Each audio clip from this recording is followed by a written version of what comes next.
ছিল রে মধুমাখা হরিণা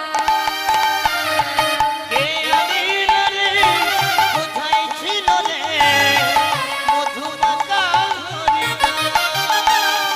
কে আনিল রে কোথায় ছিল রে মধুমাখা হরিণা ওই নদিয়া নগরে সতী মাতার ঘরে নদিয়া নগরে সতী মাতার ঘরে নদিয়া নগরে সতী মাতার ঘরে নদিয়া নগরে সতী মাতার ঘরে